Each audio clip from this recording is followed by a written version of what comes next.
desolate and your cities. So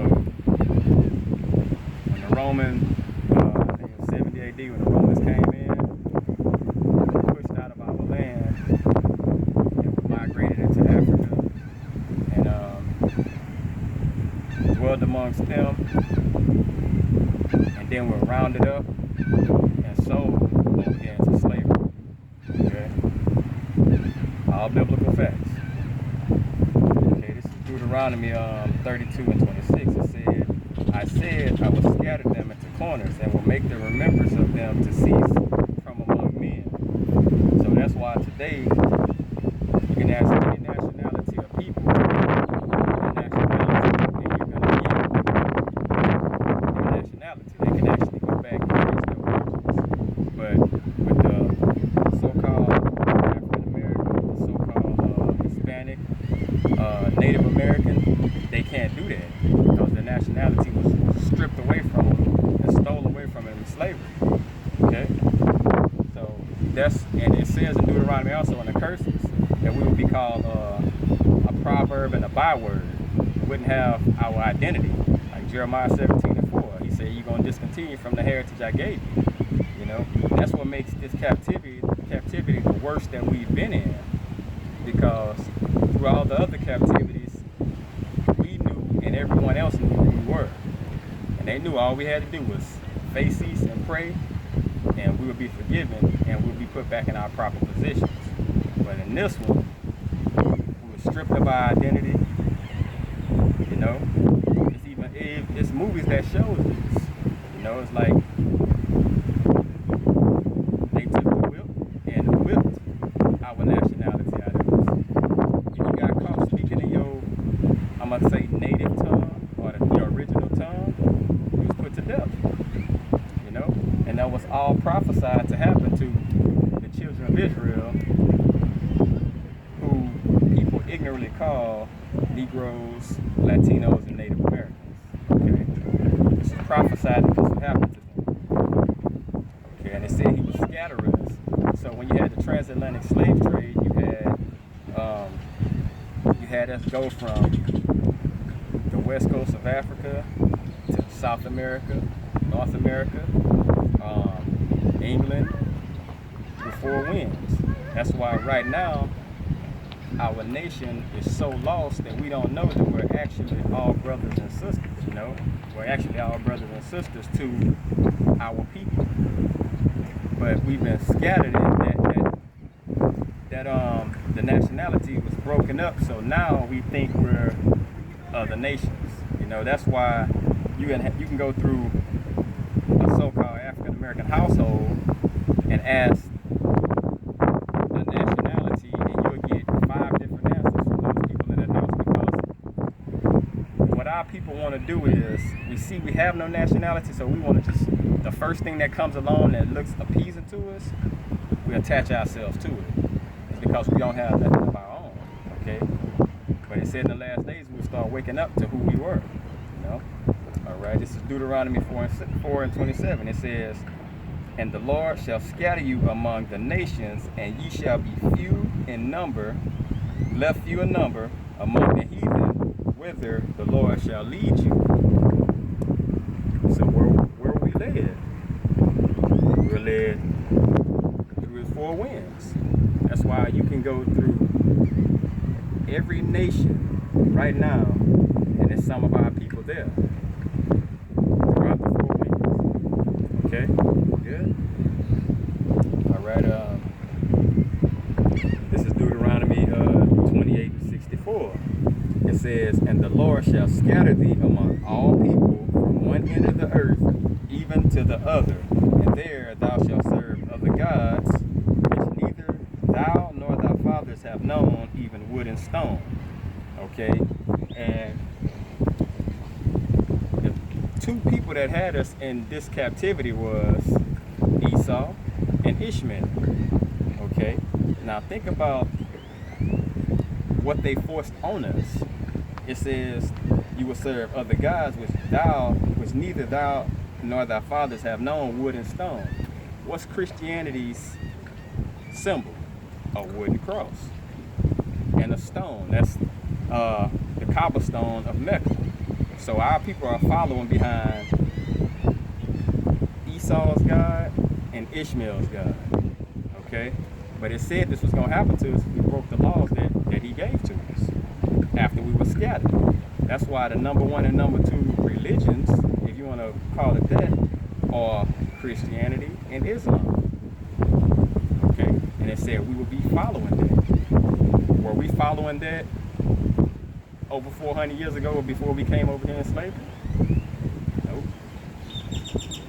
We were forced through slavery to follow whatever our slave masters were. If they were Baptists, then you were Baptist.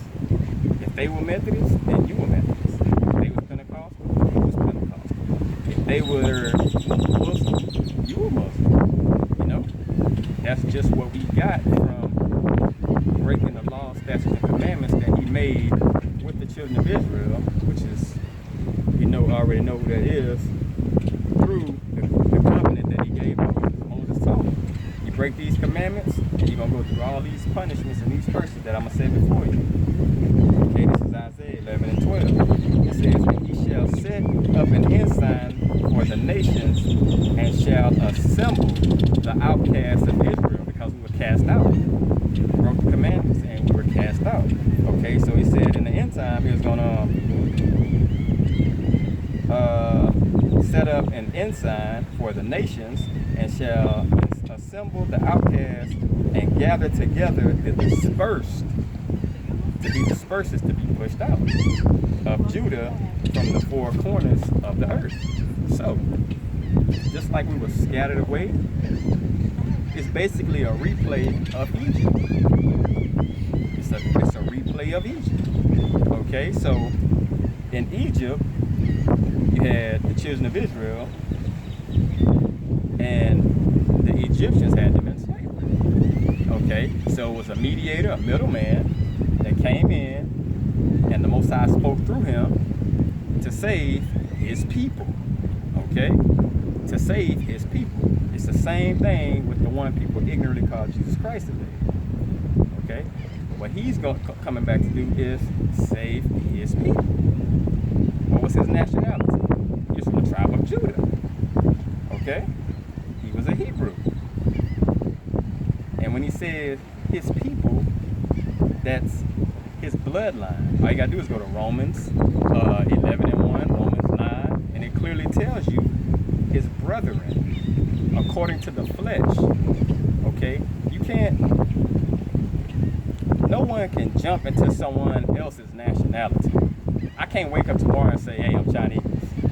You can't do that, because the bloodline is what you go through. Okay? That's just what it is. Okay, this is Ezekiel 36 and 24.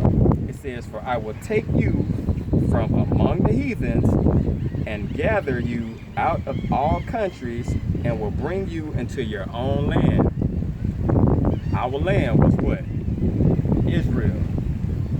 But we got kicked out for being what? Rebellious. Now you have those people in the land today calling themselves Jewish. Ish, I-S-H, is a suffix which means pertaining to or to be like. All they did was took on Judaism. Okay? But they're not the original people of that land. Because in Isaiah it tells you when the people that goes back into that land, there'll be no more wars. There's going to be peace upon earth. So it tells you right now that they're false. And they're calling themselves Jewish. They know who the true people are. They know who the true people are. Okay? This is Matthew 24 and 31. It says, and he shall send his angels with a great sound of a trumpet, and they shall gather together his elect, or his chosen, from the four winds, from one end of heaven to the other. The ones that were James 1 and 1, those that were scattered abroad. He's gonna, just like he scattered them abroad, he's gonna gather them back up. He's gonna gather them back together. But in this society, they pushed off so many lies that people don't even know the real truth. People have no idea. They think when the one they eager to call Jesus Christ come back, that it's gonna be pie in the sky. It's gonna be handing out flowers. He's coming back to slaughter. He's coming back to kill. This is scripture. Like, if 1,000 days to him is one day, and he was crucified around over 2,000 years ago, it's almost been 2.5 days. So if you have a fight 2 days from now, what you still gonna be mad, you know, because you didn't. And let's say your opposition got the best of you. Let's say your opposition got the best of you. You still gonna want and be angry 2 days later. You know what I'm saying? And that's just how he is. He's mad. He says he's coming back. The Roman soldiers that pierced his side, his own people that gave him up, he coming back for them. And it's gonna be bloodshed. Thus saith the Bible. Okay? This is not nothing no one's making up. It's clearly in the scriptures. He's coming back for what? Revenge. The slaying of the Lord shall be many. That don't sound like love. You know, that's righteous indignation. You know what I'm saying? That's righteous judgment. That's what's going to happen. All the other nations, it says, all nations that had a part in our slavery are going to go into slavery. Okay?